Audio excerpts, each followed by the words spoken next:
is the Prime Minister himself.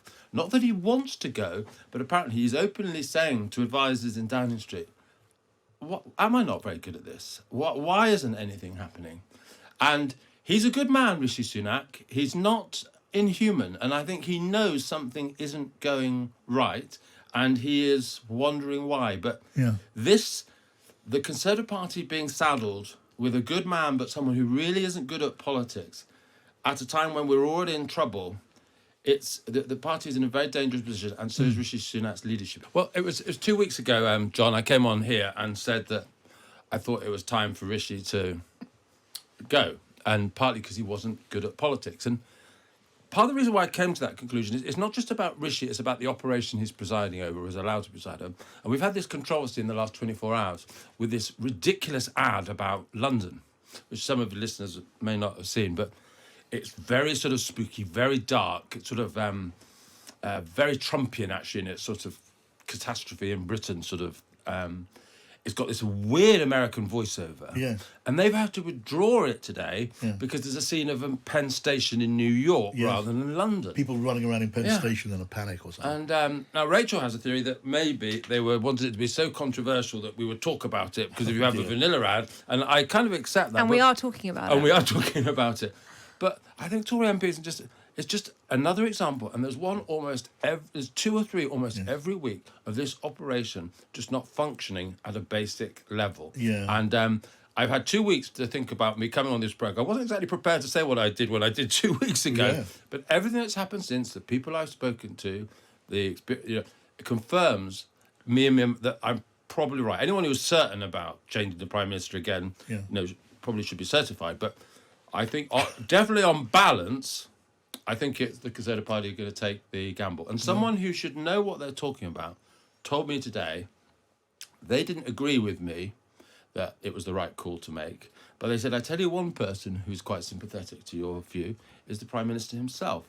Not that he wants to go, but apparently he's openly saying to advisors in Downing Street, am I not very good at this? Why isn't anything happening? And he's a good man, Rishi Sunak. He's not inhuman, and I think he knows something isn't going right, and he is wondering why. But the Conservative Party being saddled with a good man, but someone who really isn't good at politics, at a time when we're already in trouble, it's the party is in a very dangerous position, and so is Rishi Sunak's leadership in a very dangerous position. There's a few things in your thought for the day that to get us thinking. I mean, that last point. Yeah. Is that a glimpse of some sort of soul searching? I mean, a crisis of confidence and belief on the part of the Prime Minister. You can imagine someone saying, maybe in an ironic way, does nothing work? What have I got to do to get something done about it? You're saying it's not. I think it's more than that. I think I'm not there. No. This is someone. It's only one source, but it's a source I trust impeccably. And this man is not sat there in Downing Street unaware of how bad things are, and he's wondering am I the problem? Am I the problem? Those little moments do sort of. I wondered if you, Tim, were going to come in here today and say, I've reflected and I've decided I've changed my mind and I'm now a devoted Sunakite. But that didn't wonder that for long, did you? I didn't wonder that for long. I speculated to myself, as you said, I didn't even speculate for long. Rachel, what do you think about that, by the way? The idea of Rishi Sunak having a moment of confidence collapse. I think Tim I'm not saying he called it right because it hasn't happened yet, but said something interesting before I was hearing it said more frequently, which actually I have been in the last 2 weeks. And I think there is obviously a sense in the Conservative Party that you've switched leaders twice already. Not a third time. Just it will make us seem even more chaotic and dysfunctional than we already are. And at the moment, that is the view that is sort of persevering. But there is also a view that I'm hearing more and more that, yes, we're going to lose the next election. That's kind of accepted now.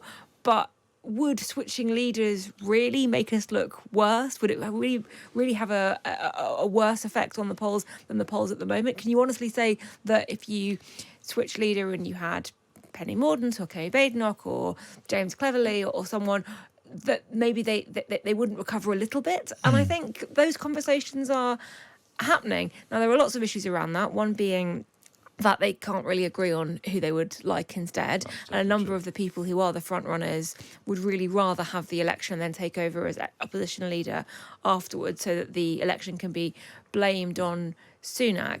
But I think there is a sense now that the loss is inevitable, but losing as badly as the polls are currently suggesting they're going to lose is not inevitable. Yeah. I mean, how do you gauge, let me ask you about how do you gauge the balance and the weight of opinion on this stuff? I know it's impossible to be precise arithmetically, but we also know, don't we, that when it comes to sounding out the mood in the lobby for the purpose of this conversation, the Conservative Party, people like us, when you're operating at Westminster, you tend to gravitate towards the people who are going to say something interesting. And there are lots of people you tend not to talk to.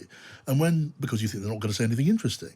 And when the Prime Minister, as he did last week, goes along to meet all the Tory MPs and says, it's just a few of you, it's not all of you, I wonder, is that just flat wrong?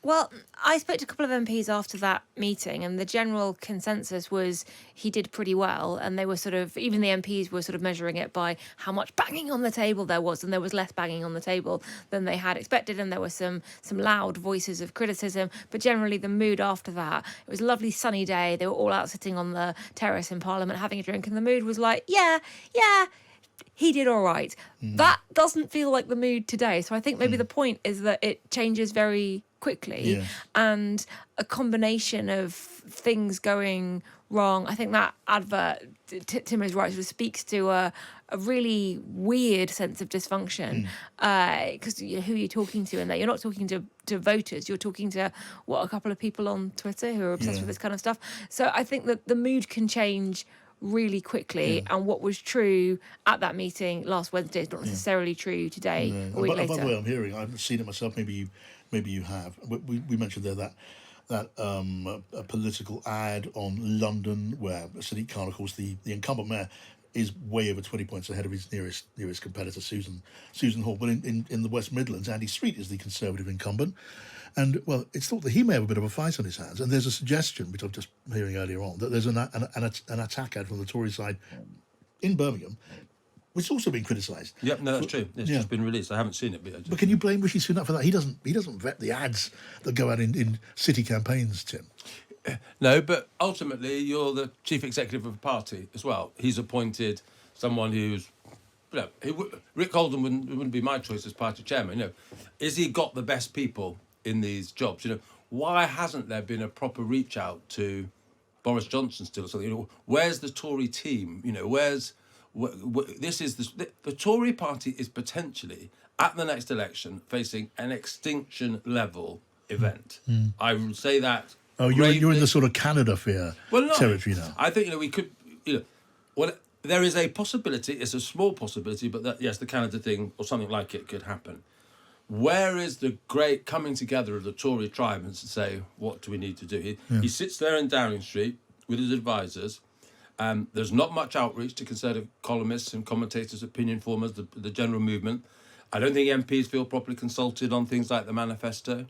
And there's a Tory operation there which is producing ads like this. There is someone has to take responsibility for this not being a proper grown-up operation on multiple levels, and ultimately it has to be the Prime Minister. There's a bunker mentality, isn't there? The outreach isn't happening, and there isn't really a sense of we're all working together. This is what we're trying to achieve. It's very fractured.